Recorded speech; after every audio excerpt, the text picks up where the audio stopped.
What's up? What's up? What's up, world? It's your boy, Pastor Ahmad, a.k.a. Ahmad Washington, a.k.a. Mr. Movement Up. And I'm back with your Movement Up Weekly Words of Inspiration, Episode 2, man. Man, want to give a special shout out to those guys and girls, those kings and queens who liked, comment, shared, those that subscribed, that became a part of the subscription list, man, for YouTube, man. Appreciate you for tuning in and encouraging a brother and let me know how those words that God had me share in the last episode touched you, blessed you.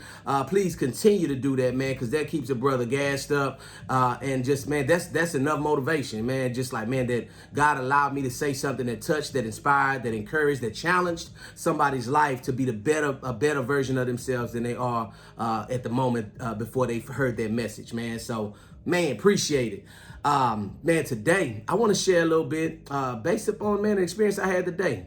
As many of you know, I served at the Methodist Children's Home for a number of years. I've been a youth care counselor, a caseworker, social worker there, done admissions there. I've served as a pastor there, and now currently serving as the lead advisor to the president of this ministry.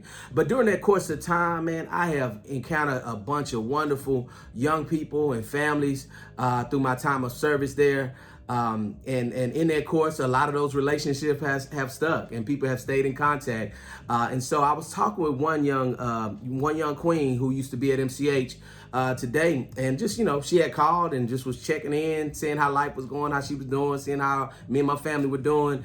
And so in our conversation, she began to share that her significant other that she's in a relationship with had discovered a song that she sung while she was in placement with us at Methodist Home. I actually had recorded the song because you guys know I do music, and so I was doing some music mentoring there at MCH, and then in the course of that time I recorded that song, but I sent it to her so that she always have it with her, and just to be reminded of the not just the unique gift of singing, but the gift of God that she herself is, and never lose sight of that. And so her significant other played this in the car while it was other people in the back seat, and they were like, "Oh my God, you sound so beautiful. That touched my heart. Oh, I can't believe you sing like that. What? You got to be kidding me." So, man, just all this positive response.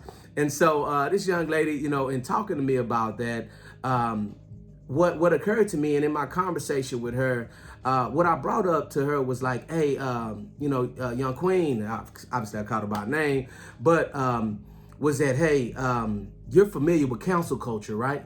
And she was like, "Yeah," you know what I'm saying? I say, so basically council culture is when somebody actively tries to find something wrong with a person, a group, a organization, a system, and in actively looking for something wrong, inevitably they find it. You know what I'm saying? And so, and what I told her was, instead of you looking outside and being a part of council culture and counseling something outside of you, you have council culture on reverse.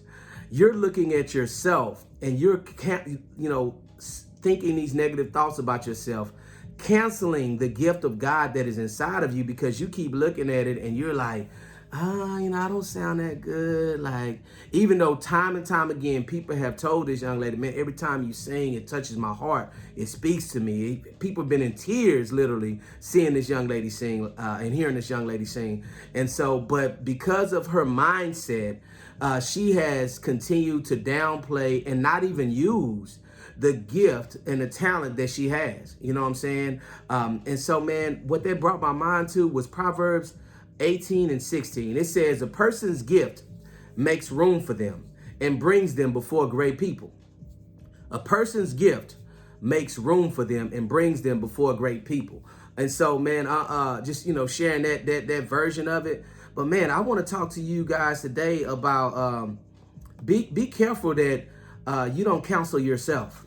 Be careful that you don't counsel the purpose and the gift of God that is inside of you. We get so sucked into what we don't have. We're looking, man, it's like we're this awesome cake or pie or awesome sculpture, and we're looking at ourselves and we keep looking at what's missing instead of looking at what's there. Man, hold up. Let me put it this way. Some of us are so busy focused on what God left out when he created us that we're not maximizing what God put in. You know what I'm saying? And so, man, so I just want to encourage you today. And even with this particular scripture, it says a person's gift makes room for them, not a person's weaknesses. So a lot of times we're so focused on the weaknesses, the gaps in our life, the deficiencies, the shortcomings, and things of that nature. We put so much energy, time, and focus into those things that we don't spend time cultivating, nurturing, and developing the gift of God that is inside of us. And in doing that, wherever you put your focus on, wherever your focus goes, that's where your energy flows. You know what I'm saying? And so, man, I want to encourage some of you to, yes, we can't totally ignore the gaps, but some of you that are listening right now that are within the sound of my voice, you're spending so much time and energy on what's missing that you're not maximizing what's there. You know what I'm saying? And so I want to encourage you just with a few little thoughts, man, in regard to your gift, whatever that gift is. And I'm not talking about some, I use singing in the example because it related to that young lady. But to some of you, your gift may be connecting people, maybe connecting people with God, maybe connecting people with themselves. You know what I'm saying? Your gift may be cultivating or, nurturing things. Your gift may be a spirit of encouragement. Your gift may be planning and strategizing. Like, you're not as social, but man, you are able to put plans together that will help people accomplish their goals. You may be a person that is real good with how you express your opinions and your thoughts and your ideas. Man, you may be a person that may be super gifted in supporting others whose dreams and visions you believe in.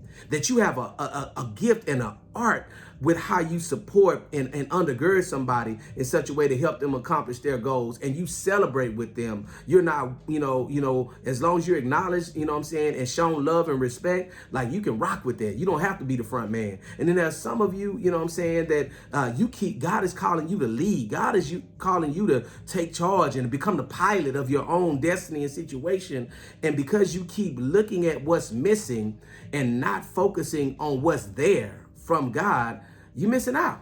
You know what I'm saying? And so, man, first point I want to make to you, and I want you guys to think about, is that first of all, in order to operate in that gift, you first of all got to identify the gift. You got to identify the gift. You got to see it, point it out, know what it is, identify it. And so, you know what I'm saying? What's one of the ways that we identify the gift? I was talking with my son about this. And so what I told him was, and what I've come to understand is that a gift is something that you're able to do when you are your most natural self, your most genuine, authentic self, and you're not even thinking about it. Like, you just flowing. When you doing that thing, you lose track of time. You just going in, and it's just, you know what I'm saying? You just flowing, you know what I'm saying? And so that's the thing. It's like, so what is it that you do that when you do it, man, you don't even almost don't even have to practice or warm up or like prep for it. It's like when that opportunity comes and you just in your space, in your place, and feeling just, natural and uninhibited and just flowing, like you just do that thing. You know what I'm saying? So I don't know what that is for you, but for me, man, I'm gifted with connecting. You know what I'm saying? I connect. God has gifted me to be able to connect people with him. I connect people with themselves and, who God has called them to be, and helping them to connect with others, to build networks, and to add value to organizations and businesses and movements and ministries and things of that nature. So, like, I'm a connector. That's my gift. I'm a communicator. I communicate through this platform. I communicate through music. I communicate through various forms. That's another gift that I have. You know what I'm saying? I have a gift of cultivating what's already inside you, man. If you say that you want to accomplish this, then, man, I'm able to align myself with you to help you work through some things so you can get there. So I've identified, you know what I'm saying, my strengths and when I'm flowing in my most natural, you know what I'm saying? And so identify that thing. And then once you identify it, you got to acknowledge it, man. You got to acknowledge the gift. You know what I'm saying?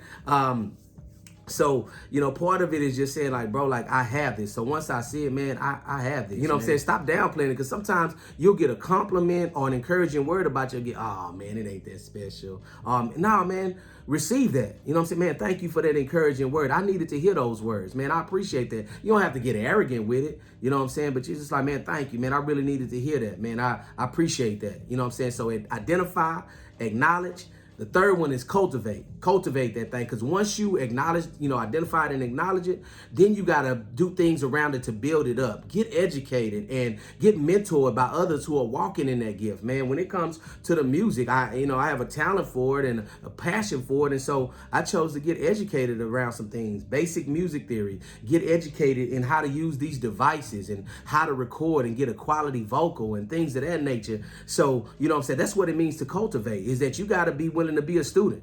Your gift is not going to get to its highest level if you just, operating in mediocrity.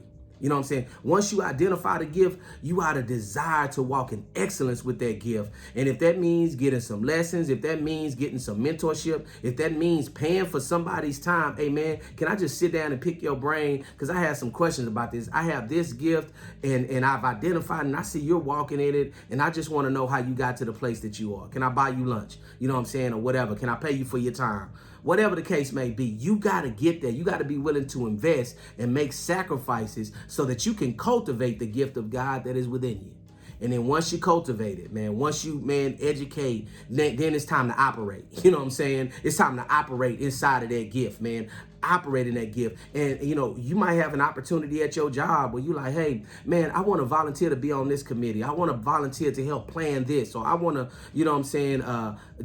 provide this service. I want to go above and beyond so that I can get a chance to use my gift in my workplace. You may have a workplace that's like, nah, we just want you to do your job and get done. And when you off, go use your gift somewhere else. Well, shoot, that's fine. I'm not tripping. I ain't mad at you.